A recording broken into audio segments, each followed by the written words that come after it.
Lightbringers of the North, Secrets of the Occult Tradition of Finland is an ABC book on Finnish spiritual world and is written by the now deceased Perttu Häkkinen and Vesa Iitti.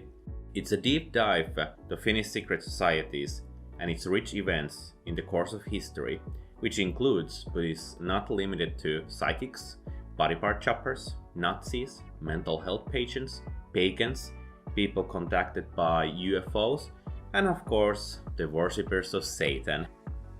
Just a disclaimer, I've read the original Finnish text of this book, but this book made such a huge impact on me that I wanted to make this review in English and encourage everyone to get this book. Once you have read this book, you will see the world in a whole new lens. The lesson of the book is that people see the world just like how they want to view it. Divinations, Satan worshipping, alien sightseeing, paganism, whichever path you decide to walk, all it takes is one individual to start writing the scripture and the rest will follow. We either want followers for our own cause or follow something that might help us in our journey. You can come up with the craziest and wildest interpretations of the Bible's texts, or even write your own unofficial sequels and spin-offs for the Bible. The sad consequence of this phenomenon is evident when you get to read the prattles of the mentally ill. The people who clearly would have benefited from the harshness of compulsory treatment were given free rein to twaddle their own madness. At least for the sake of all these Arkhamites, they have all died long before social media applications were invented. Because today the case is much worse. People waste their one life on the pursuit of the esoteric and exclusive conspiracies. The earth is flat. We live in a simulation. Donald Trump is a good guy. Governments of the world will use aliens as the next pandemic after the Planet of the Apes. These people and more are all over Finland. Why? Because we want to be individual and separate ourselves from the collective. For example, the concept of a flying saucer was born in 24 June in 1947, and thus the age of UFOs began when Deputy Officer Kenneth Arnold, on his flight back to the state of Washington, spotted 9 unidentified flying objects.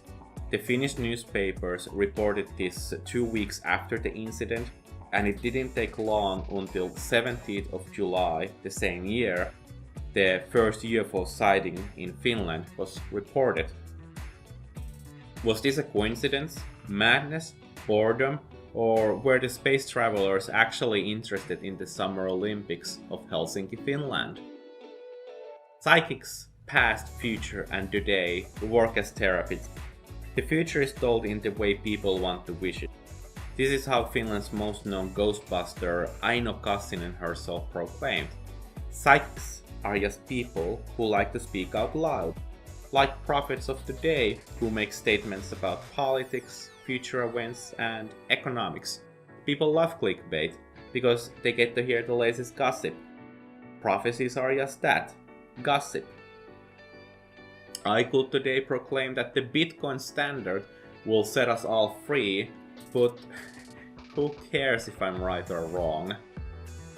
In the end, nothing is real and everything is permitted. Ideas spread like memes around the globe. Satanic panic arrived to Finland in the 19th, once the Satanic Panic of America became televised and documented, while Finland could have had its own Satanic Panic already during the 70s. Satan only became a problem for us when the television told it was. The masses will always follow something popular or less popular cause because it will help the individual find him or herself in a journey. This book, if no other, is the greatest evidence that all the gods, demons, angels, heavens, and hells are real. They are inside of us, and it's up to us to determine what kind of beings they are. Metaphors that live inside us, archetypes and attributes that help us see the world. The gods are real, and it's wondrous to see how complex and unique they can be. The gods evolve over time, like any other meme. I mean, Thor's hammer used to be an axe sometimes. The Greek god of war, Ares, began as a wild barbarian, but as Rome became an imperium, he evolved into a legionnaire's tactical war general.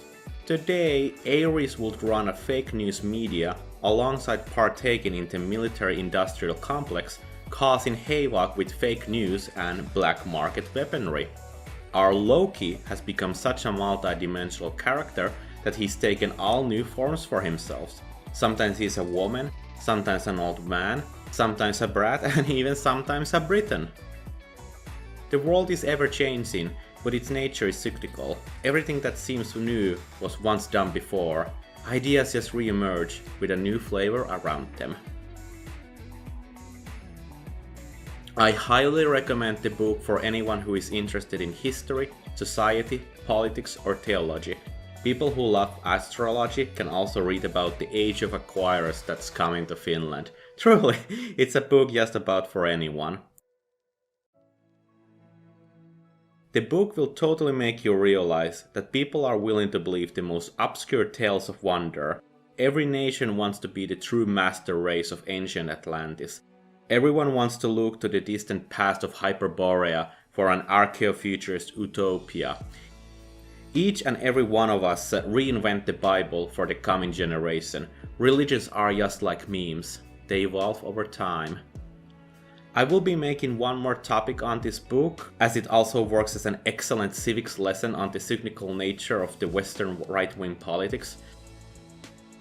But to summarize this book, let me share a quote from Joseph Campbell with a little bit of a twist of my own. All the gods, all the heavens, all the hells are within you, and they are fake and gay.